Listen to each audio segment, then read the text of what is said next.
Breaking news చూస్తున్నాం. ఆంధ్రప్రదేశ్లో చాలా సంచలనాత్మకమైనటువంటి కేసు. అనంతపురం జిల్లాకు సంబంధించినటువంటి తెలుగుదేశం పార్టీ నాయకుడు పరిటాల రవీంద్ర అలియాస్ పరిటాల రవి హత్య కేసుకు సంబంధించి 5గురికి బెయిల్ మంజూరు చేసింది ఆంధ్రప్రదేశ్ హైకోర్టు. ఇదొక కీలకమైనటువంటి జడ్జిమెంట్ గా మనం చూడాలి. దాదాపుగా 18 ఏళ్ల పాటు జైలు జీవితం గడిపినటువంటి 5గురు నిందితులకు షరతులతో కూడినటువంటి బెయిల్ మంజూరు చేసి A3 ఉన్నటువంటి నారాయణ రెడ్డి, అలాగే A4 Rekhamayya, A5 Ranganayakulu, A6 Kondareddy, A8 Obireddy, ఈ 5గురికి కూడా షరతులతో కూడినటువంటి బెయిల్ మంజూరు చేసింది. వారి సమీపంలో ఉన్నటువంటి పోలీస్ స్టేషన్ల వద్ద ప్రతి సోమవారం ఉదయం 11 గంటలకు ఖచ్చితంగా హాజరు కావాలి, సంతకం పెట్టాలి, లేకపోతే బెయిల్ రద్దు జరుగుతుంది అని ధర్మాసనం తేల్చి చెప్పింది. చాలా చాలా చాలా కీలకమైనటువంటి కేసుగా దీన్ని చూడాలి. 18 ఏళ్ల పాటు 2005 జనవరి 24న పరిటాల రవి హత్య జరిగింది. దీనికి సంబంధించి వచ్చే నెల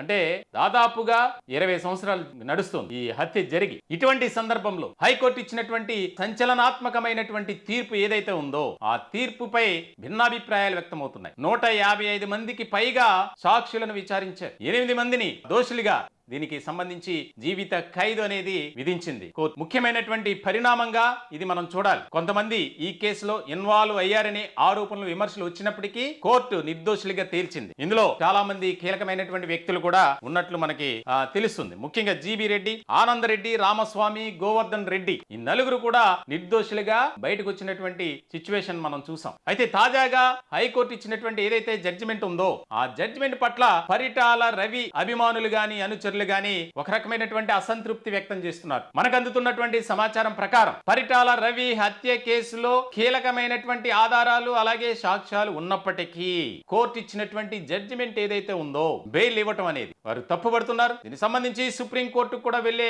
యోచనలో ఉన్నట్లు తెలుస్తుంది. ఏదైతే హైకోర్టు ఇచ్చినటువంటి జడ్జిమెంట్ ను ఛాలెంజ్ చేస్తూ సుప్రీం కోర్టుకి వెళ్లాలనే ఒక నిర్ణయంతో కూడా ఉన్నట్లు మనకి తెలుస్తుంది సమాచారం. మొత్తానికైతే ఈ యొక్క కేసులో కీలకమైనటువంటి A1 ఉన్నటువంటి మద్దెలి సూరి, ఆయన పూర్తి పేరు గంగుల సూర్యనారాయణ రెడ్డి, 2011లో హత్య గావించబడ్డాడు. మిగిలిన వారు జైల్లో ఉన్నారు. దాదాపుగా 18 ఏళ్ల పాటు వారి యొక్క కుటుంబ సభ్యులు గాని వారి తరపు న్యాయవాదులు ఎవరైతే ఉన్నారో పోరాటం చేస్తూనే ఉన్నారు, ఎలా అయినా సరే బెయిల్ మీద బయటకు తీసుకురావాలని. అయినా ఎక్కడా కూడా వారికి నిరాశ ఎదురైంది. కానీ తాజాగా ఇచ్చినటువంటి జడ్జిమెంట్ ఏదైతే ఉందో ఈ 5గురు నిందితులుగా పేర్కొనబడి శిక్షను అనుభవిస్తున్నటువంటి కుటుంబాల్లో ఆనందం అనేది కనిపిస్తుంది. కానీ పరిటాల రవి అభిమానుల్లో మాత్రం తీవ్రమైనటువంటి నిరాశ, నిస్పృహ, విచారం వ్యక్తం చేస్తున్నారు. దీనికి సంబంధించి చాలా కీలకమైనటువంటి పరిణామాలు చోటు చేసుకునే అవకాశాలు కూడా కనిపిస్తున్నాయి. ఎందుకంటే ఆంధ్రప్రదేశ్ లో కూటమి అధికారంలో ఉంది. పరిటాల కుటుంబం తెలుగుదేశం పార్టీకి ఎప్పటి నుంచో ఎంతో సేవ చేసినటువంటి సందర్భం కూడా ఉంది. ఇటువంటి క్రమంలో